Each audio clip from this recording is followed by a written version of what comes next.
নমস্কার বন্ধুরা, আজকে তোমাদের সাথে একদম চটজলদি একটা রেসিপি শেয়ার করতে চলেছি।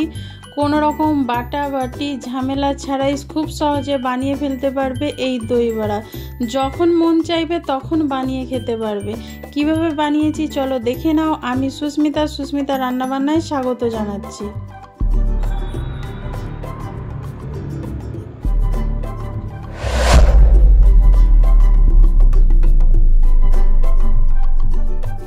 এখানে বাউলে 1 কাপ সুজি নিয়ে নিয়েছি।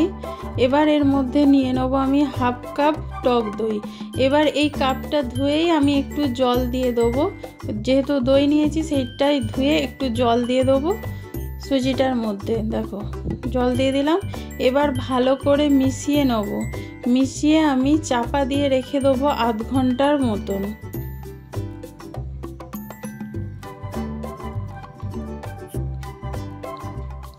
দেখো ভালো করে মিশিয়ে নিতে হবে যেন সুজির কোনো ডালা ডালা অংশ না থাকে। চাপা দিয়ে রেখে দেবো। আমি আধ ঘন্টা পর দেখাচ্ছি। দেখো সুজিটা কতটা নরম হয়ে গেছে আর ফুলে গেছে, দেখতেই পাচ্ছ যে কত পাতলা ছিল সেটা পুরো টেনে গেছে জলটা। এবার এর মধ্যে দিয়ে দিচ্ছি একটা কাঁচা লঙ্কা কুচি আর একটু আদা, গ্রেট করে রাখা আদা। তোমরা ঝালটা যেরকম পছন্দ দিতে পারো, যদি এখানে ঝাল না দিতে চাও নাও দিতে পারো, তবে অল্প করে দিলে খেতে ভালো লাগবে। এবার আদা আর কাঁচা লঙ্কাটা সুজির ব্যাটারের মধ্যে ভালো করে মিশিয়ে নেব। তারপরে দিয়ে দেবো এখানে নুন। এখানে নুনটা কিন্তু অল্প করে দেব, বেশি নুন দেব না, কারণ পরে আমাদের নুন আবার দেয়া হবে। সেই জন্য আমি এখানে অল্প করে নুন দিয়ে ভালো করে মাখিয়ে নিচ্ছি। এবার এর মধ্যে দিয়ে দিচ্ছি আমি খাবার সোডা। দেখো একদম অল্প করে আমি একটু খাবার সোডা দিয়ে দিলাম, বেকিং সোডা যেটা বলা যায়, সেই সোডা আমি এখানে দিয়ে দিলাম। দিয়ে এবার ভালো করে মিশিয়ে নেব। এই সোডাটা দেওয়ার কারণে বড়াগুলো খুব সফট হবে, এমনকি ফুলে উঠবে, দেখতেও ভালো লাগবে আর খেতেও খুব সুন্দর লাগবে। আর এই বেকিং সোডাটা মেশানোর পরেই কিন্তু চট করে ভেজে নিতে হবে, অনেকক্ষণ রেখে দিলে কিন্তু হবে না। দেখো আমি ভালো করে মিশিয়ে নিচ্ছি। আর এরকমভাবে যত ফাটাবে ততই ভালো হবে বড়াগুলো। আর এর ঘনত্ব কিন্তু এরকমই থাকবে, এর থেকে পাতলা করা যাবে না। এবার দেখো কড়াতে আমি তেলটা দিয়েছি, তেলটা কিন্তু খুব গরম করে দিলে হবে না। এবার আমি হাতে একটু জল লাগিয়ে অল্প অল্প সুজির ব্যাটার নিয়ে আমি এখানে দিয়ে দিচ্ছি। একটু জল হাত করে নিলে কি হয়, ব্যাটারটা সহজে কিন্তু হাতে লেগে যায় না। দেখো এবার দেখতেই পাচ্ছ যে তেলটা আমার কতটা ঠান্ডা আছে, গরম হয়নি খুব একটা, হালকা যে সাইডের বুজবুজ করে উঠছে, এরকম অবস্থাতেই কিন্তু বড়াগুলো দিতে হবে আর লো আঁচে ভাজতে হবে। একদম অনেক কড়া ভাজা জোর তেলটা গরম হয়ে গেলে বড়া কিন্তু ভাজা ভালো হবে না। 1 মিনিট আমি রেখে দিয়েছিলাম, ওরকমভাবে 1 মিনিট পর তোমাদেরকে দেখাচ্ছি। দেখো একটু করে আমি তেলটা এরকম দিয়ে দিচ্ছি, যাতে ওপরটা যে নরম ভাবটাও যেন একটু শক্ত হয়ে যায় আর কি, সহজে তাহলে কড়াতে লেগে যাবে না। দেখো এবার আমি একটু উল্টে দিচ্ছি।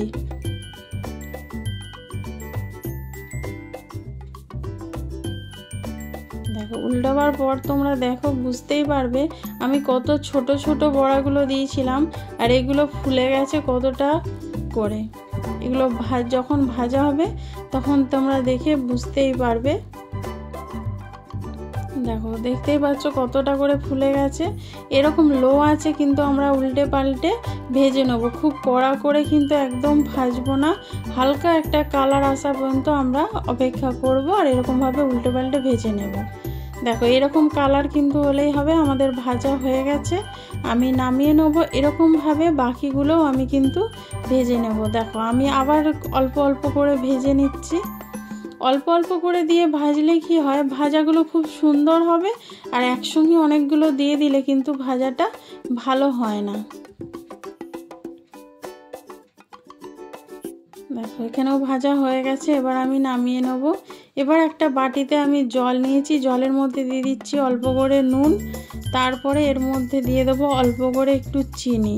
নুন আর চিনিটা জলের সাথে ভালো করে একটু গুলে নেব।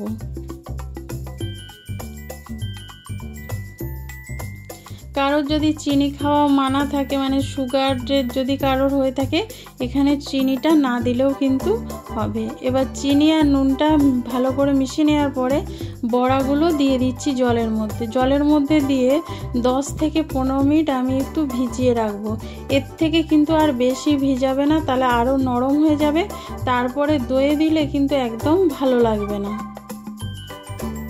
বন্ধুরা, বাড়িতে কেউ এসে গেলে কিন্তু তোমরা কথা বলতে বলতেই চট করে একটা বানিয়ে ফেলতে পারবে, আর এত সুন্দর স্বাদ হয়, তোমরা নিজেরা না বানালে বুঝতে পারবে না যে সুজি দিয়েও এরকমভাবে বানানো যায় দই বড়া। যাকে বানিয়ে দেবে সেও কিন্তু তোমার প্রশংসা করতে বাধ্য হবে। দেখো, চামচে করে আমি একটু ডুবিয়ে দিলাম বড়াগুলো। যতক্ষণ ওখানে ডোবানো আছে, এখানে আমি দইয়ের ব্যাটারটা মানে দইটা বানিয়ে নিচ্ছি। এখানে 1 কাপের থেকে একটু বেশি দই নিয়েছি। স্বাদ মতো চিনি, নুন দিয়ে দেবো। যেহেতু দই আছে, একটু তো চিনি সামান্য দিতেই হবে। দিয়ে এবার ভালো করে আমি ফেটিয়ে নিচ্ছি দইটা, যেন সে ক্রিমের মতন একদম দইয়ের স্ট্রাকচার মানে টা করতে হবে।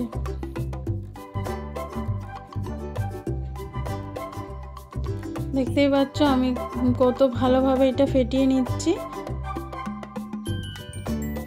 দইটা ফাটানো হয়ে গেলে এবার বড়াগুলো জল থেকে একটা করে নিয়ে আলতো হাতে একটু চেপে নিয়ে এক্সট্রা জলটা ফেলে বড়াগুলো দইয়ের মধ্যে দিয়ে দেবো। বন্ধুরা, এতটা পর্যন্ত ভিডিওটা যদি ভালো লেগে থাকে তাহলে লাইক অবশ্যই করো, আর নতুন বন্ধু যারা হয়ে আছো তারা কিন্তু চ্যানেলটা সাবস্ক্রাইব করে বেল আইকনটা ক্লিক করে দিও আমার নতুন নতুন ভিডিও দেখার জন্য। দেখো, এইভাবে উল্টে পাল্টে আমি বড়াগুলো দইয়ের মধ্যে একটু ডুবিয়ে রাখবো। এখানে দইয়ের মধ্যে যতক্ষণ ডোবানো আছে তার মধ্যে দুটো চাটনি বানিয়ে নেব।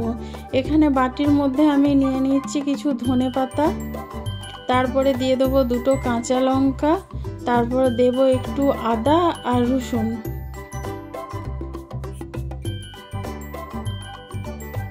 এখানে দিয়ে দেবো। তারপর দেব এখানে স্বাদ মতো অল্প করে নুন, এখানে দেব হচ্ছে চিনি অল্প করে, এখানে আমি একটু চিনি দেব। তারপরে দিয়ে দেবো 1 থেকে 1.5 চামচের মতন টক দই। এই পেস্টটা টক দই দিয়ে করব। এখানে 1 চামচ দিয়ে দিচ্ছি চাট মশলা, দিয়ে সব কিছু ভালোভাবে একটা পেস্ট বানিয়ে নেব। আমি আরও একটা সস বানাবো চাটনি। এখানে নিয়েছি 2 চামচ টমেটো সস, তারপরে দিয়ে দিলাম 2 চামচ chilli sauce, red chilli sauce যেটা, সেটা দিলাম।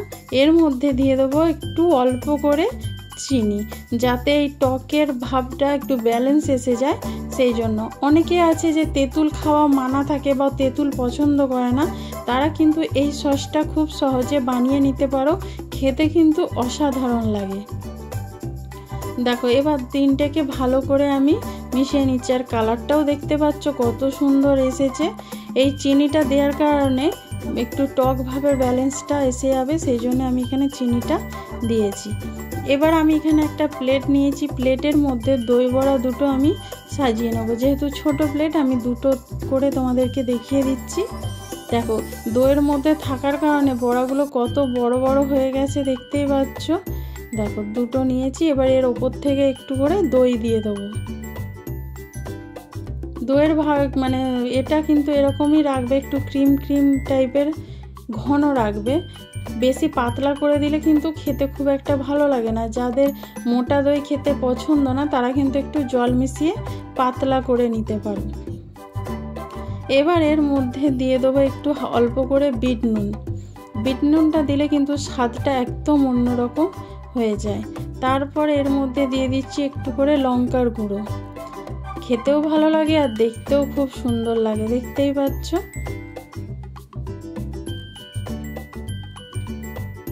এবার এর মধ্যে দিয়ে দেবো যে টমেটো সসের যে চাটনিটা বানিয়ে রেখেছিলাম, সেইটা এখানে দিয়ে দিচ্ছি। তোমরা যদি চাও টমেটো সসের বদলে তেঁতুলের চাটনি করেও কিন্তু এখানে দিতে পারো। আর এটা কিন্তু চট জলদি হয়ে যাবে, টমেটো সস তো সবার বাড়িতেই কিন্তু থাকে। দেখো, এবার আমি যে গ্রিন চাটনিটা বানিয়েছিলাম সেইটা এখানে দিয়ে দিচ্ছি।